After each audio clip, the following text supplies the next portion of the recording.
नमस्ते। अमेरिका यति बेला फेरि एउटा ठुलो चर्चामा आएको छ। यो फेब्रुअरी 8 मा विश्वका मिडियामा आएको समाचार अनुसार मैले रुसी एजेन्सी तासमा यो समाचार पढेँ।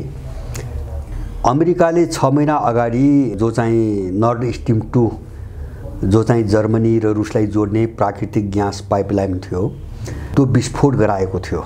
यद्यपि त्यसले खण्डन गर्यो, हाम्रो हात त्यसमा छैन भनेर खण्डन गर्यो र खण्डन मात्र हैन, रुसले युक्रेनमाथि सैन्य अपरेसन सुरु गर्नुभन्दा अगाडि नै अमेरिकी राष्ट्रपतिले के भनेका थिए भन्छ भने युक्रेनमा रुस पस्यो भने नर्ड स्ट्रिम 2 रहने छैन, हैन, त्यो चाहिँ तपाईको त्यहाँ रहने अथवा त्यो कायम रहने सम्भावना छैन भन्ने कुरो एक खालले त्यसलाई हामी ध्वस्त पार्छौं भन्ने कुरो धेरै पहिले नै उनी बोलिसकेका थिए। त्यो बम विस्फोट भएपछि 6 महिना अगाडि बम विस्फोट भएपछि 6-7 महिना अगाडि जिम्मा कसैले पनि लिएन। अमेरिकाले खण्डन गर्यो हाम्रो संलग्नता छैन भन्ने कुरा। त्यो विशेष गरिकन रुस माथिको पश्चिमी युरोपको निर्भरता, प्राकृतिक स्रोतहरुमा निर्भरता अथवा अर्को कोणबाट भन्छ भने रुस र पश्चिमी युरोपको बीचको जो अन्तर्निर्भर व्यापारिक सम्बन्ध हो त्यसलाई तोडेर त्यो दुईटा शक्तिका बीचमा युद्ध गराउने, रुसलाई पनि सिद्ध्याउने, युरोपलाई पनि कमजोर बनाएर आफ्नो कन्ट्रोलमा राख्ने अमेरिकाले त्यो रणनीति अन्तर्गत धेरै काम गर्दै आएको थियो। अहिले आएको समाचार अनुसार अमेरिकाका एकजना अनुसन्धानको काम गर्ने पत्रकार सेमोर हर्सको यो 6-7 महिनाको अध्ययनपछि प्रमाणसहित एउटा रिपोर्ट सार्वजनिक भएको छ र त्यसमा उनले के भनेका छन् भन्छ भने त्यो नर्ड स्ट्रिम 2 माथिको आक्रमण अमेरिकाको जलसेनाले गरेको हो भन्ने कुरो उनले कितान गरे। यद्यपि अमेरिकाले अहिले त्यसलाई पनि चाहिँ गाईगुई गरेर चाहिँ हाम्रो हात छैन भन्न खोजिरहेको छ, तर उनले प्रमाणसहित अमेरिका त्यसमा संलग्न छ भन्ने कुरो देखाएका छन् र रुसी मिडियामा आएको समाचार अनुसार ती पत्रकारले यो सबै रिपोर्टको चाहिँ तपाईको जानकारी गराउन रुसी संसदलाई सम्बोधन गर्ने हिसाबले रुस पनि जाँदैछन् भन्ने कुरा रुसी मिडियामा समाचार आएको छ। अब यसमा एउटा रहस्यमय कुरो के छ भन्छ भने त्यो बेला ग्यास पाइपलाइनमाथि आक्रमण भयो, बरु युक्रेन लगायत अमेरिकीहरूले त्यसबेला रुसलाई दोष दिए। यो चाहिँ तपाईको त्यसमाथि आक्रमण गराएर युक्रेन चाहिँ तपाईको युद्धलाई जस्टिफाई गर्ने रुसी प्रयास हो, रुसी षड्यन्त्र हो भन्ने आरोप लगाए। वास्तविकता त्यो थिएन, त्यो कसैले पनि पत्याएन। अमेरिकन र जेलेन्स्कीको आरोप बाहेक कसैले पनि पत्याएन। बरु त्यहाँ के भयो भन्छ भने त्यो चाहिँ डेनिस जलक्षेत्र भएको विस्फोट थियो, त्यो जलक्षेत्रमा भएको विस्फोट थियो। युरोपियनहरूले जस्तो डेनमार्क, नर्वे, स्विडेन जस्ता देशहरूले पनि आफ्नो एउटा छानबिन टोली बनाएका छन्, जर्मनीले पनि बनाएको छ, तर त्यो छानबिनमा रुसलाई उनीहरूले प्रवेश दिएनन्। उनको क्षेत्रभित्र भएको हुनाले रुसलाई त्यसमा सामेल हुन दिएनन्। यो हेर्दाखेरि पनि त्यो षड्यन्त्र पश्चिमाहरूले गरेका थिए, त्यो अमेरिकनहरूले गरेका थिए भन्ने कुरा मोटामोटी रूपमा बुझ्न सकिन्थ्यो। अहिले आएर अमेरिकाको नेभीको संलग्नता छ भन्ने प्रमाणसित आइसकेपछि अमेरिका को हो, कस्तो देश हो भन्ने एउटा बहसको रूपमा आएको छ, हैन। यो मैले धेरै पटक पनि भनेको छु, सायद हामीले अमेरिकालाई बुझ्ने चाहिँ मामिलामा धेरै ठुलो भ्रम पालेर बसेका छौं र हामी चाहिँ बिग्रेका, भ्रष्ट भएका, जस्तो दृष्टिकोण चाहिँ तपाईको भत्केका, चरित्र भत्केका, आफ्नो चाहिँ तपाईको आचरण भत्केका मान्छेहरूले पैसालाई सब थोक मान्छौं, हैन। त्यो पनि अमेरिकामा सबैसँग पैसा छ भन्ने कुरा होइन, तर उनले हामीलाई जे पढाए, हाम्रो दिमागमा जे हाले त्यही नै चाहिँ ध्रुव सत्य हो भन्ने मानसिकतामा लिएर हामी बसेका मान्छेहरू कुनै पनि समाज, कुनै पनि देश, कुनै पनि व्यक्ति कस्तो हो भन्ने चाहिँ कुराको अध्ययनतिर पनि लाग्ने सामर्थ्य हामीसँग रहेन। जस्तो मैले पहिले पनि भन्दै आएको छु, अमेरिका यस्तो डरलाग्दो देश हो, यस्तो डरलाग्दो देश हो विश्वको, यस्तो डरलाग्दो मानिस अमेरिकनहरू, उनीहरू कहिले पनि मान्छे बन्न सक्दैनन्। मान्छेको सक्कलमा जन्मिएका छन्, तर उनीहरू कहिले पनि मान्छे अथवा एउटा मानवीय मान्छे, सामाजिक मान्छे बन्न सक्दैनन्। यसका पछाडि कारण छ। कारण के छ भन्छ भने जस्तो अमेरिकामा अहिले जो अमेरिकन छन्, जो हामीले आफूलाई मूल अमेरिकन ठान्छन्, अमेरिकाको मुख्य चाहिँ तपाईको स्वामी ठान्छन्, जसलाई व्हाइट भनिन्छ, अथवा चाहिँ सेतो छाला भएका जो युरोपबाट गएका जर्मन हुन् अथवा ब्रिटिश हुन् अथवा स्पेनिसहरू हुन् अथवा यिनको वर्णसङ्कर जसले आफूलाई व्हाइट भन्छ, त्यो चाहिँ अमेरिकामा गएर, अमेरिकी महादेशमा गएर युरोपबाट गएर त्यहाँका आदिवासीहरूको क्रूरतापूर्वक हत्या गरेर हैन झन्डै 6 करोडको आँकडा छ अहिले बाहिर आएको 6 करोड आदिवासीहरूको हत्या गरेर त्यो अमेरिकन भूमि कब्जा गरेको समूह हो। त्यो हामीले उसको यो इतिहास हामीले बिर्सेका छौं र यसलाई नहेरिकन हामीले अमेरिकाको मूल्याङ्कन गर्छौं। अब यसको अर्थ के हो त भन्छ भने उनीहरूले विशाल मानव संख्यालाई मारे हैन बर्बरतापूर्वक मारे र उनको भूमि खोसे र अमेरिका भन्ने आफ्नो देश बनाए। त उनको उत्थान कहाँबाट भएको छ जस्तो अहिले जो हामी अमेरिका भन्छौं उनको उत्थान कहाँबाट भएको छ भन्छ भने बर्बरता हत्या हिंसा र क्रूरताबाट उनको उत्थान भएको छ उनको जन्म भएको छ। अरु कुरो उनलाई केही पनि थाहा छैन। जस्तो अमेरिकामा त्यहाँका आदिवासीहरू मार्नुभन्दा अगाडि हैन अगाडि उनी त्यहाँको मानिसहरू थिएनन्। मारिसकेपछि जो देश बनाए हैन अब त्यो समयदेखि जस्तो त्यो भूमिमा उनको कुनै धार्मिक परम्परा छैन उनको कुनै सांस्कृतिक परम्परा छैन उनको कुनै संस्कार पनि छैन। माने उनको उदय कस्तो भन्छ भने एउटा धार्मिक परम्पराबाट बाहिर एउटा सांस्कृतिक चाहिँ परम्पराबाट बाहिर एउटा संस्कार र मानवीय आचरण भन्दा बाहिरबाट एकदमै जंगली जन्तु मुवासो जस्तो हैन तपाईको एउटा प्रवृत्ति लिएर चाहिँ उनको उत्थान भयो। त्यसै कारणले त्यो व्हाइट भन्ने जो अमेरिकन छ त्यसको रगतको कणकणमा र उसको दिमागको प्रत्येक कोशिकामा बर्बरता मात्र छ कि त्यो कल्चर भइसक्यो। अब त्यो कल्चर भइसक्यो कल्चर भयो। त्यो कल्चर किन भयो त भन्छ भने त्यो भन्दा अगाडि त्यो भूमिमा त्यसको कुनै कल्चरै थिएन र जे सुरु गरे उनले काम त्यो नै उनको कल्चर भयो। त्यसकारणले संसारको अन्तको मान्छे र अमेरिकनहरूलाई एउटै तुलना गरेर राख्नु हुँदैन एकै खालको तुलनामा राख्नु हुँदैन। यो ठुलो भ्रम हुन्छ। जस्तो अमेरिकाको तुलनामा त्यति बर्बर र क्रूर त्यही युरोपियन छैनन् हैन जर्मन छैन फ्रेन्च छैन ब्रिटिश छैन अथवा स्पेनिश छैन। किन छैन त भन्दाखेरि यिनीहरूको आफ्नो परम्परा छ हैन इनको आफ्नो सभ्यता छ इनको आफ्नो परम्परा छ इनका आफ्ना धार्मिक मान्यता छन् इनका आफ्ना संस्कारहरू छन् जो अमेरिकीहरूसँग छैन हैन। यो विशिष्ट अन्तर हो। बाँकी युरोपियन चाहिँ तपाईको मानिसहरू र अमेरिकनहरूका बीचको यो विशिष्ट अन्तर हो। त्यसले चाहिँ तपाईको सोचमा अन्तर ल्याएको छ प्रवृत्तिमा अन्तर ल्याएको छ र व्यवहारमा अन्तर ल्याएको छ। त्यसकारणले अमेरिका भरिको बर्बर हो बर्बरताको अर्को नाम अमेरिका हो अमेरिकी हो र चाहिँ तपाईको अमानवताको अर्को चाहिँ तपाईको नाम अमेरिकी हो हैन। अब अमेरिका चाहिँ के हो भन्ने कुरालाई हामीले बुझ्नको निम्ति अरु दुई चारवटा कुरा हेरौं। जस्तो तपाई अहिले संसारभरि हेर्नुस् संसारको जुनसुकै भूभागमा अहिले द्वन्द्व छ युद्ध छ Asia Africa Latin America Europe जहाँसुकै हेर्नुस् ती प्रत्येक ठाउँमा अमेरिका छ प्रत्येक ठाउँमा अमेरिका छ। अर्थात् जहाँ अमेरिका छ त्यहाँ युद्ध छ र संसारमा जहाँ चाहिँ द्वन्द्व छ त्यहाँ अमेरिकाको उपस्थिति छ। एउटा यो विशेषता देखिन्छ युद्ध र द्वन्द्वसँग सार्वभौम रूपमा विश्वव्यापी रूपमा यसरी जोडिएर अभिन्न अंग भएर बसेको अर्को देश संसारको तपाई कोही पनि पाउनुहुन्न।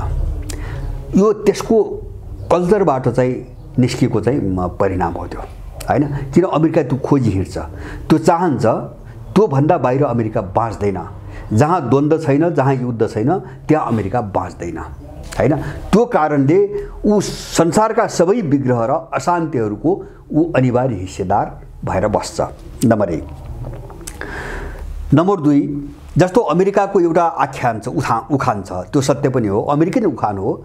अमेरिकी उखान के छ भन्छ भने अमेरिका संसारको सबै भाग शान्त भयो भने त्यो युद्ध र द्वन्द्व सिर्जना गर्नको निम्ति अमेरिकाले एउटा कृत्रिम दुश्मन खडा गर्छ र त्यसलाई प्रयोग गरेर उसले हिंसा फैलाउँछ। यो सत्य हो। जस्तो आईएसआई यसको उदाहरण हो तालिबान यसको उदाहरण हो अल-कायदा यसको उदाहरण हो हैन। अथवा विश्वका विभिन्न देशमा जस्तो भेनेजुएलामा गएको चाहिँ तपाईको 19 हो 3-4 वर्ष अगाडि गर्यो मदुरोको विरुद्धमा उसले उचाल्यो र संसदको सभामुखलाई राष्ट्रपति घोषित गर्यो सडकबाट हैन। एउटा दुश्मन खडा गरिन हो। अब भेनेजुएलासँग चाहिँ न्यु खोज्नुको निम्ति उसले एउटा कृत्रिम दुश्मन खडा गर्यो हैन। जस्तो युक्रेनमा जेलेन्स्की खडा गर्यो त शान्त भएको ठाउँमा पनि उसले एउटा कृत्रिम समस्या खडा गर्छ हैन, कसैको कृत्रिम दुश्मन खडा गर्छ वा आफ्नै कृत्रिम दुश्मन खडा गर्छ हैन। जस्तो जेलेन्स्की रुसका विरुद्धमा दुश्मन खडा गर्यो, अब आइएसआई आफ्नो विरुद्धमा खडा गर्यो, अथवा चाहिँ बिन लादेन रुसका विरुद्धमा खडा गर्यो, तालिबान चाहिँ तपाईको त्यहाँका मुजाहिदिनका विरुद्धमा खडा गर्यो। यो अमेरिकाको धन्दा हो हैन। त्यसकारणले शान्ति अर्थात् अमेरिकाको चाहिँ तपाईको अन्त्य। त्यसकारणले अमेरिका रहनुको निम्ति अशान्ति चाहिन्छ दुनियाँमा, उनको त्यो मान्यता छ। त्यो मान्यता सैद्धान्तिक मान्यता हो हैन, त्यो उनको बिल्कुल सैद्धान्तिक मान्यता हो।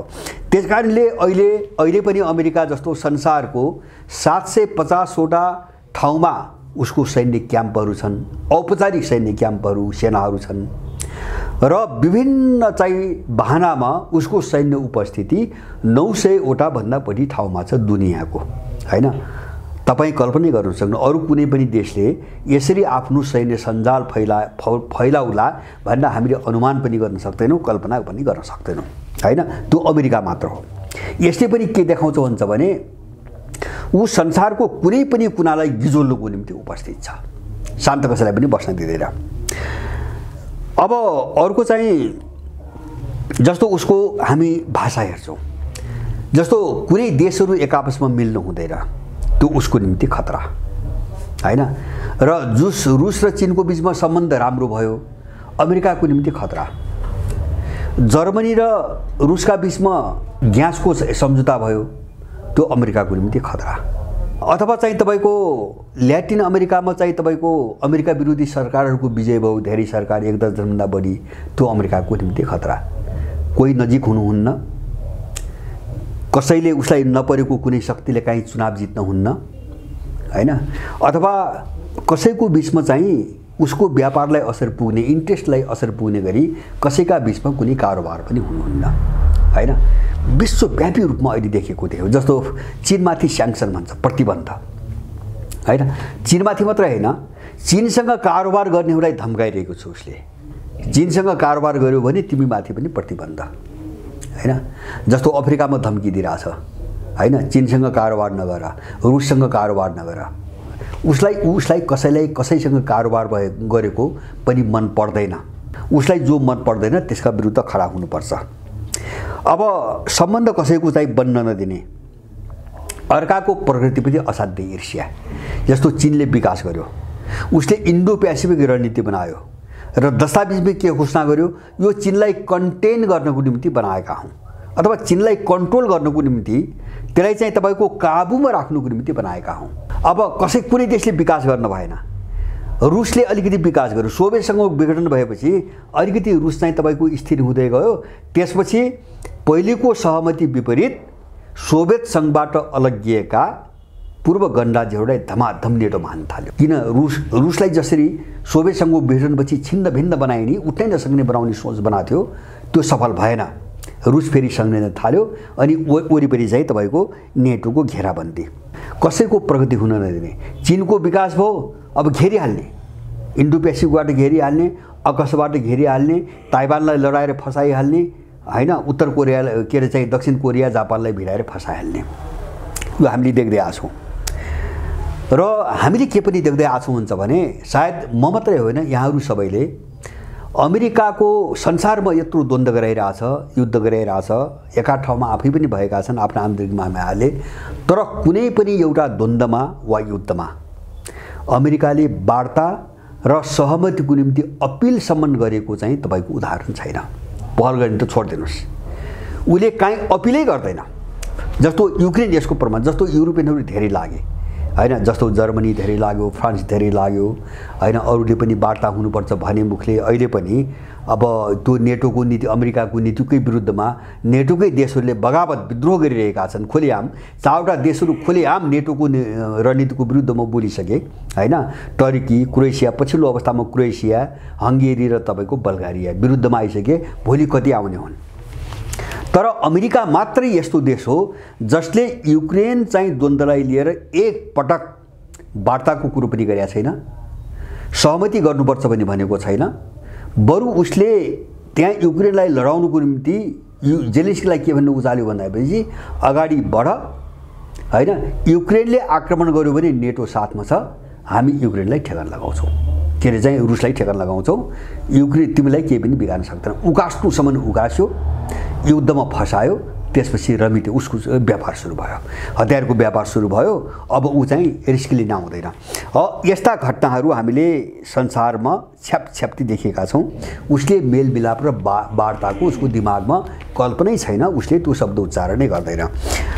अब मैले यसलाई चाहिँ तपाईँको देखाउनुको पुष्टि गर्नुको निम्ति मैले 4-5वटा केही भनाइ हालसालै आएका केही भनाइहरू मैले राख्न चाहन्छु। जस्तो फरवरी 3 मा फ्रान्स 24 भन्ने एउटा अनलाइन चाहिँ मिडिया छ, अनलाइन संस्करण हेरेको मैले, त्यसको एउटा चाहिँ शीर्षक समाचार, US secure key military deal with the Philippines to counter Beijing. अब फिलिपिन्समा भर्खरै चाहिँ अमेरिकनहरू गएर त्यहाँ आफ्ना थप 4वटा सैन्य बेसहरू चाहिँ मागेको थियो, त्यसमा सम्झौता गर्यो हैन। फिलिपिन्स 5वटा उसका पैरी थिए र फिलिपिन्समा उसको ठुलो सेना पनि छ, अमेरिकन सेना पनि छ। अहिले थप 4वटा बेसहरू चाहिँ उसले सम्झौता गर्यो, माग्यो। त्यसलाई ऊ कसरी व्याख्या गर्छ, यो चाहिँ चीनलाई बेजिङलाई काउन्टर गर्नुको निम्ति हो भन्छ हैन। त्यो कुनै गतिलो कामको निम्ति भन्दैन उसले हैन। यो फिलिपिन्ससँग सम्झौता किन गर्यो, बेजिङलाई काउन्टर गर्नको निम्ति। यिनको भाषा मैले भाषातिर लग्न खोजिरहेको। दोस्रो उदाहरण, China and Russia are as close as ever and that is a problem for the US हैन। चाइना र रसिया पहिलेको भन्दा यति धेरै नजिक भएका छन् कि जुन कुरा अमेरिकाको निम्ति हैन ठुलो समस्या हो। यो के हो, CNN भन्ने अमेरिकन एउटा चाहिँ पत्रिकाको हेडलाइन, समाचार हेडलाइन हैन। यो फरवरी 2 मा निस्केको समाचार। र चीन र रुस नजिक हुनु भनेको त्यो अमेरिकाको समस्या रे। किन समस्या अमेरिकाको हैन? चीनले अमेरिकालाई के गरिदिएको छ, रुसले के गरेको छ, र उनी दुईटा बीचको सम्बन्ध नजिक हुँदा उसलाई चाहिँ तपाईको प्रब्लम भयो, समस्या भयो। ऊ अरू कोही चाहिँ मेलमिलापमा बसेको कुरा पनि उसलाई समस्या हुन्छ, अमेरिकन चरित्र। तेस्रो उदाहरण, attempt by France and Germany to negotiate with Russia should be prevented। यो बोल्टन अमेरिकाको सुरक्षा सल्लाहकार ट्रम्पको पालामा थिए। उनी यो स्पुतनिक भन्ने रसियन मिडियामा आएको 1 फरवरीको समाचार हो। के भन्छन् भन्दाखेरि फ्रान्स र जर्मनीले रुससँग जो एउटा सम्झौता हैन, आर्थिक कारोबारदेखि सबै सम्झौता जो चाहिँ गरिरहेका छन्, गर्ने चाहिँ मानसिकता छन्, त्यसलाई रोक्ने कुरा गर्छ। कसैको बीचमा सम्झौता हुन नदिने, कारोबार गर्नु नहुँदैन। त्यो भयो भने उसको टाउको दुख्छ अमेरिकनहरूको, किन उसका लुट्ने बाटाहरू बन्द हुन्छन्। जस्तो फ्रान्स र जर्मनी रुससँग नजिक भए कुनै कारोबारमा सम्झौता गरे भने त्यो अमेरिकनहरूको टाउको दुखाइको विषय बन्छ। अब अर्को एउटा, जस्तो इन्डो पेसिफिक रणनीतिक जो दस्तावेज छ अमेरिकनहरूले वर्षेनी प्रकाशित गर्छन् नयाँ, त्यसमा भनेको छ Indo Pacific strategy to contain China. मैले सुरुमै भने इन्डो पेसिफिक रणनीति भनेको चाइनालाई नियन्त्रण गर्नुको निम्ति बनाइएको हो हैन। त्यसका पछाडि अर्को कुनै राम्रो उद्देश्य छैन। ऊ अर्को कुनै देशलाई घेराबन्दी अकारण बिना कारण हैन, त अमेरिकाको केही नबिगारेको देशलाई घेराबन्दी गर्नको निम्ति उसले एउटा मिलिटरी गठबन्धन बनाउने कोसिस गर्दैछ। ऊ सगर्व घोषित गर्छ यो चाइनालाई कन्टेन गर्नको निम्ति हो हैन। अर्को उदाहरण, China Russia relationship a threat, यो नेटो प्रमुखको भनाइ हो हैन। चीन र रुसका बीचको जो सम्बन्ध हो नि, त्यो चाहिँ तपाईको अमेरिकाको निम्ति थ्रेट हो, चुनौती हो। यो नेटोको प्रमुखको बयान हो। यो बयान रसियन मिडिया RT मा फरवरी 1 मा आएको समाचार हो। अब इनका शीर्षक हेर्नुहोस्, इनका बयान, इनका भनाइ, इनका शीर्षक हेर्नुहोस्। यसले के देखाउँछ भन्छ भने अमेरिकन भनेको यस्तो बर्बर, त्यसलाई जङ्गली पनि नभनौँ हैन। यद्यपि हामी नबुझेर हामी प्रायः गिरेको, भत्केको, बिग्रेको मान्छेलाई जङ्गली भनी चाहिँ तपाईको भाषा प्रयोग गर्छौँ। जङ्गली जनावरहरू धेरै अनुशासनमा छन् हैन, त्यति अनुशासनमा मान्छे छैन। सायद मलाई लाग्छ बिग्रे, भत्किएको र खराब चिजलाई जङ्गली भन्नु चाहिँ त्यो जङ्गलको अपमान हो, त्यो जीवको अपमान हो हैन। अब त्यो स्तर त मान्छे पुगेको छैन हैन। जस्तो जङ्गली जनावर चाहिँ आफ्नो अनुशासनमा छ, प्राकृतिक अनुशासनमा छ, उसको एउटा सम्बन्ध छ, मिलेर बसेको छ हैन। जस्तो एउटै चाहिँ प्रजातिको एउटै चाहिँ तपाईँको रगतको चिज एउटा चाहिँ तपाईँको रिलेसन बनाएर बसेको छ। यो सबैलाई भत्काउने बर्बर तुच्छ निकृष्ट प्राणी त मान्छे मात्र हो हैन, जसले केही पनि मानेको छैन। प्राकृतिक नियम पनि मान्दैन, प्राकृतिक अनुशासन पनि मान्दैन, प्राकृतिक सम्बन्ध पनि मान्दैन हैन। पर्यावरण पनि भत्काएको छ, जीव जगत पनि भत्काएको छ, पंक्षी पनि भत्काएको छ, प्रकृतिका सब चिज भत्काएको छ र दुनियाँलाई यो अवस्थामा ल्याएको छ। यो गर्ने मान्छे मात्रै हो। त्यसकारणले हामीले बिग्रेको चिजलाई जङ्गली भन्नु हैन, त्यो जङ्गली चाहिँ तपाईँको जीवनको अपमान हो मेरो आफ्नो बुझाइमा।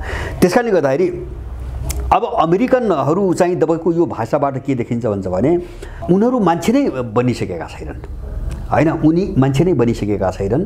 त्यसकारणले गर्दाखेरि यस्ता मानिसहरूबाट, यस्तो देशबाट तपाईँको दुनियाँले के आशा गर्न सक्छ?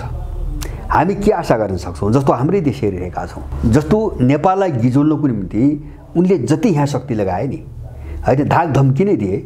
डोनाल्ड के अरे चाहिँ तपाईँको के अरे चाहिँ डोनाल्ड लुज पहिले चाहिँ नेपाल भ्रमण आए, एमसिसी पारित नहुँदै धम्की दिएर गए खुलेआम हैन। यो पारित भएन भने देखाउला हैन, हामीले विश्वबाट हुने चाहिँ प्राप्त हुने ऋण अनुदान पनि रोक्छौँ, तिम्रो खराब छविको विश्वभरि प्रचार गर्छौँ र तिमीलाई चल्न दिन्नौ। खुलेआम धम्की दिएर चाहिँ एमसिसी पारित गराएका छन्। यस्तो चाहिँ प्रवृत्ति बोकेका मान्छेहरू यिनीहरू हैन। यिनीहरू मान्छे बन्न सकिरहेका छैनन्, मान्छे बन्दैनन् पनि। अमेरिकनहरू एउटा ठुलो विनाशमा नगइकन, त्यो विध्वंसबाट नसकिकन अमेरिकनहरू मान्छे बन्ने सम्भावना मैले कति पनि देख्दैन। मैले किन देख्दैन भन्छ भने उनको उत्थान हैन जुन बिन्दुबाट सुरु भएको छ, जहाँबाट सुरु भएको छ, त्यसका पछाडि न कुनै धर्म छ, न कुनै इतिहास छ, न कुनै परम्परा छ, न कुनै संस्कार छ, न कुनै संस्कृति छ। त्यसकारणले उनीहरू यस्तो बर्बर छन् जसको तुलना यो पृथ्वीको कुनै पनि जीवसँग गर्न सकिँदैन। त्यसकारणले गर्दाखेरि अब हरेक शब्द हेर्नुहोस्, अब यिनका बयान, यिनका वक्तव्य सारा हेर्नुहोस्। अहिले नर्थ स्ट्रिम 2 को मैले सुरुमा कुरो गरेँ।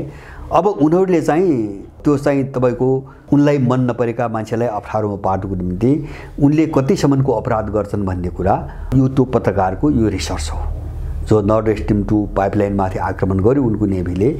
यसले नै बताउँछ कि अमेरिकाले विश्वमा न स्थिरता आउन दिन्छ, न उसले शान्ति कायम हुन दिन्छ, न उसले मान्छेलाई मान्छेको रूपमा बाँच्न दिन्छ हैन।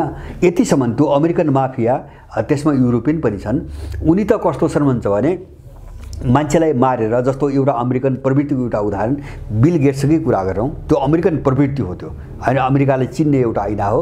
बिल गेट्सले जस्तो भ्याक्सिन बनाउने एकाधिकार अमेरिकन माफियाहरूलाई मात्रै थियो यो कोरोनाभन्दा अगाडि।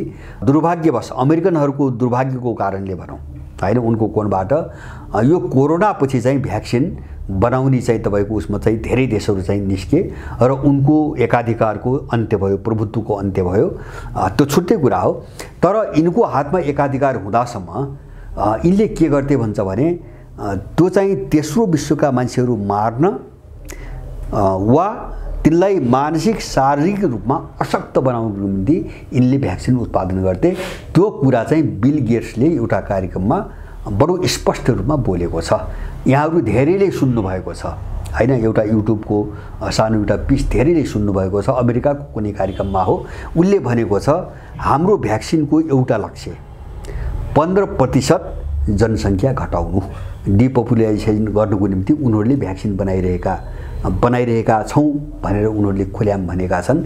र पोहोर मात्रै पनि यो अमेरिकनहरूको भ्याक्सिनको रहस्य जब खुल्दै गयो, यो कोरोना चाहिँ तपाईँको एउटा आतङ्कपछि, अनि त्यसपछि अध्ययन अनुसन्धानबाट खुल्यो कि इन्डियामा मात्रै त्यो अमेरिकन भ्याक्सिन, जो अमेरिकनहरूबाट आउने भ्याक्सिन थियो, कोही हात्ती पाइलेको नाममा, कोही बिफरको नाममा, कोही चाहिँ मलेरिया के अरे चाहिँ तपाईँको के अरे विभिन्न नाममा, अब यसले चाहिँ 7.5-8 करोड बच्चाहरू मारेको एउटा तथ्याङ्क पोहोर कोरोनाको बेलामा पराएर आयो, सार्वजनिक भयो।